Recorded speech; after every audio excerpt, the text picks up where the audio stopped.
Bonjour à toutes et bonjour à tous. Aujourd'hui, encore une mock draft complète. Aujourd'hui, une très bonne équipe. L'équipe surprise du dernier Super Bowl, ce sont les Bengals de Cincinnati.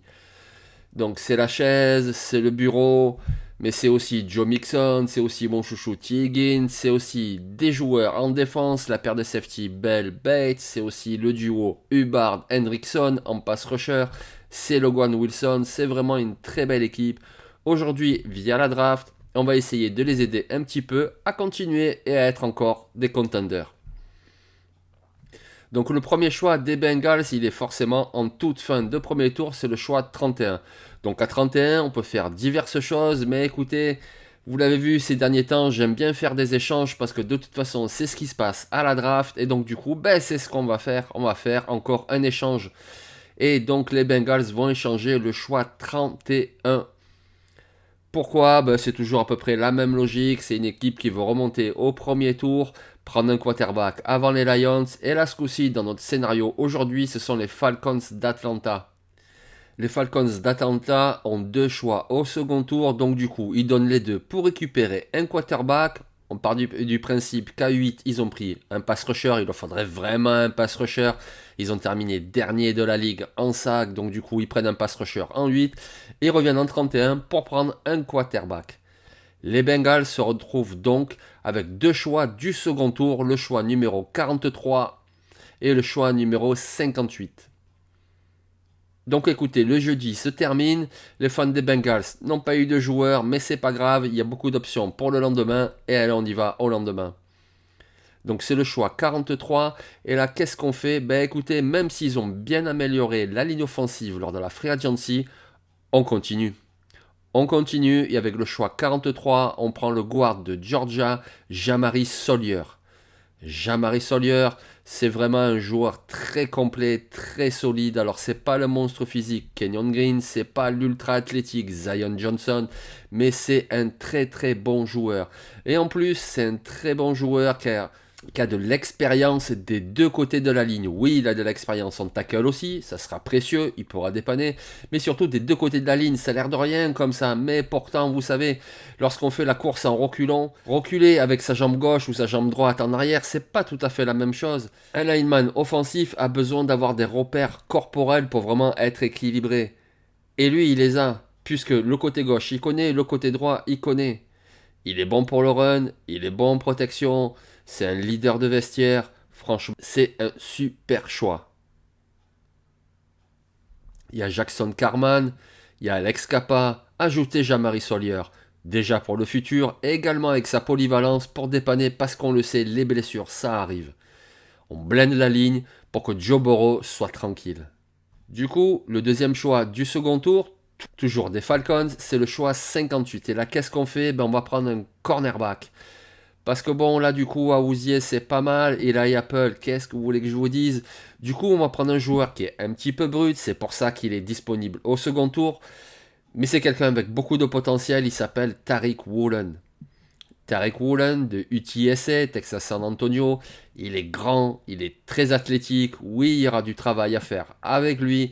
Mais il a vraiment le potentiel pour un jour s'imposer en NFL. Il en a vraiment les attributs. Du coup, les Bengals ont également un troisième choix au deuxième tour, le leur. Et là, qu'est-ce qu'on fait? Je vais peut-être vous surprendre un petit peu, mais franchement, je pense que de toute cette mock draft, c'est mon choix préféré. Et ce choix-là, c'est le Titan Greg Dulcich. Parce qu'un Titan comme Greg Dulcich pour Joe Burrow, c'est juste fantastique. Ils ont perdu CJ Ozoma.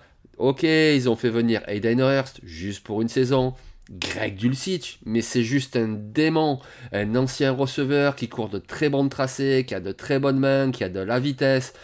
Pour moi, personnellement, c'est mon Titan numéro un. Oui, numéro un, devant Trey McBride.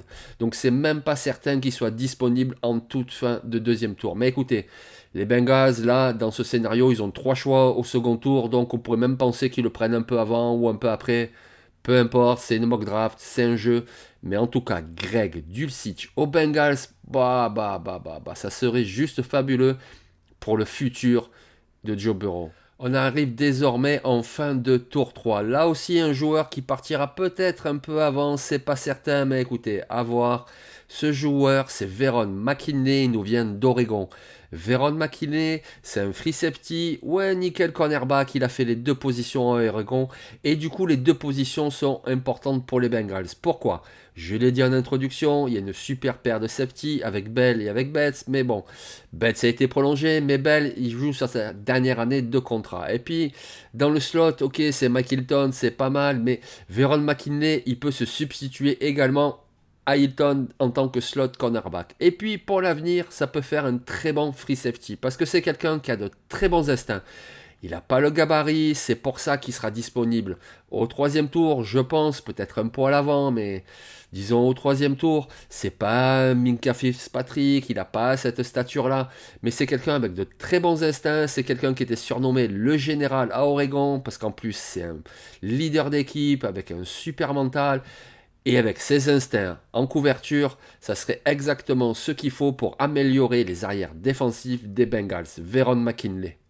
Nous sommes désormais au tour 4 et là on va ajouter un peu de profondeur sur l'extérieur de la ligne défensive. On y va avec Alex Wright de UAB, Alabama Birmingham. Alex Wright, c'est un joueur qui est très grand, qui a une belle envergure. Lui aussi, un petit peu comme Woolen tout à l'heure, c'est quelqu'un qui est un petit peu brut techniquement. Il y aura du boulot, mais écoutez, il y a déjà Hubbard, il y a déjà Hendrickson, il y a Joseph Ossai qui va revenir de blessure. C'est pas comme s'il y avait urgence. Et puis, on est au choix 136. Hein, les gars, on peut pas avoir un Nick Bossa au choix 136. Mais Alex Wright, il a vraiment beaucoup de potentiel, c'est vraiment un très bon pari à prendre, quelqu'un qui va s'inscrire dans la rotation et avec un peu de développement, qui sait. Nous sommes désormais au tour numéro 5, c'est le choix 174. Et bien là aussi, on va ajouter un peu de profondeur. De toute façon, à partir de là, ça va être une constante, ça va être ajouté de la profondeur. Et là, on va ajouter de la profondeur au poste de receveur. Oui, il y a Jamar Chase, oui, T. Higgins, oui, il y a Tyler Boyd, il y a Trent Taylor, il y a du monde, mais écoutez, on va ajouter un joueur, et ce joueur, il est très intéressant, il s'appelle T. Martin. T. Martin, il vient d'Oklahoma State, il avait fait 2 saisons avant à Washington State, c'est quelqu'un qui a beaucoup de taille, qui manque un petit peu de gabarit, qui a eu des soucis de drop. Oui, je sais, c'est embêtant pour un receveur, les soucis de drop, mais écoutez, c'est de la profondeur, on est au tour numéro 5, c'est quelqu'un qui va pouvoir progresser, c'est quelqu'un qui a fait plus de milliards en conférence Big 12 l'année dernière. C'est vraiment un joueur très intéressant avec beaucoup de potentiel. Et écoutez, une saison NFL, c'est très long, il y aura besoin de beaucoup de monde, et notamment pour un lanceur comme Joe Burrow, ajouter encore une cible, moi ça me paraît une bonne idée. Nous sommes désormais au tour 6, c'est le choix 209, et là aussi on ajoute un peu de profondeur à un poste qui est déjà occupé, mais il faut ajouter de la profondeur, et puis aussi penser à l'avenir, parce que c'est ça également la draft. On y va sur le poste de running back, et on ajoute Jerion Haley de Ole Miss. Oui, il y a oui, il y a Joe Mixon qui est très très bon, c'est pas un souci. Ensuite, il y a des running backs plutôt costauds, Samaji Perine, Chris Evans, pourquoi pas Trevelyan Anderson, il y a quelques bons joueurs, mais Jarion Ellie est vraiment très intéressant. Pourquoi il est très intéressant? Parce que c'est un coureur, et évidemment, c'est un coureur, il sait courir, mais il sait également contribuer dans le jeu aérien, il a de très bonnes mains, il court de très bons tracés, et ça, avec un lanceur comme Joe Burrow, c'est très précieux. Ok, ça sera un running back numéro 3, mais c'est très important, un running back numéro 3, surtout quelqu'un qui a ces caractéristiques-là, celle de pouvoir contribuer dans le jeu de passe. Et Jarion Ellie, non seulement c'est un élément d'avenir, mais même pour le présent, il pourra contribuer et apporter quelque chose en attaque. Nous sommes désormais au tour 7, c'est le choix 226. Voilà, 226, tu peux pas avoir quelque chose d'extraordinaire, c'est plus que de la petite rotation. On y va sur la ligne défensive, sur l'intérieur, et on ajoute Matt Henningsen de Wisconsin. Pourquoi? Parce que l'intérieur est bien occupé avec DJ Reader, avec BG Hill, il y a Tyler Shelvin, Mais quand même, il faut ajouter encore un peu de rotation parce que c'est big guy sur le premier rideau. Forcément, ça se fatigue. Il faut de la rotation. Matt Henningsen, c'est un joueur très intéressant. Déjà, c'est quelqu'un de super intelligent. C'est un ingénieur. C'est quelqu'un qui est connu comme être un gros bosseur. Ben écoutez, ingénieur et joueur de football. Vous imaginez ces journées à la fac, elles étaient énormes entre les entraînements, les cours. Et là, c'était pas un cursus comme ça, vite fait, histoire de dire. Non, non, un ingénieur. C'est quelqu'un qui sur le terrain est également un bosseur, quelqu'un qui a un gros moteur, qui donne tout. Alors, pour vous le décrire un petit peu en deux mots, vous savez, defensive tackle, généralement, il y a plutôt deux profils. Il y a vraiment les gros mouse costauds pour le run support et ceux qui sont un petit peu plus fluides, qui sont dans l'agression. Lui, c'est plus le côté agression. Et écoutez, mais ça tombe bien, moi je trouve, avec les Bengals, c'est là-dessus qu'il faudrait qu'ils ajoutent un petit peu de rotation. Donc, Matt Henningsen de Wisconsin. Nous sommes toujours au tour 7 et là c'est vraiment la toute fin de la draft, c'est le choix 252. On ajoute un peu de rotation avec un joueur qui, là aussi, pourrait partir un peu plus haut. C'est quelqu'un qui a un gros potentiel, mais qui a eu un parcours assez chaotique. C'est un linebacker, il s'appelle James Houston. James Houston, il a commencé son cursus aux Gators de Florida, et puis diverses histoires, etc. Ça n'a pas marché, il s'est retrouvé au niveau FCS, à Jacksonville State, vous savez, l'équipe coachée par Deion Sanders, Primetime, et c'est un joueur, voilà, qui est très intéressant parce que même si pour la NFL il manque un peu de gabarit pour être un pass rusher, c'était un très bon pass rusher.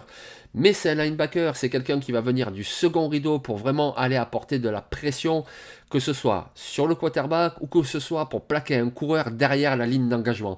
C'est ce type-là de joueur. Donc du coup, c'est quelqu'un qui va être aussi très précieux en équipe spéciale et quelqu'un qui va apporter de la rotation sur les squads de linebacker. James Houston, au 7e tour, ça serait vraiment une très très belle affaire pour les Bengals. Donc je vous remontre la mock draft. Déjà, la première partie.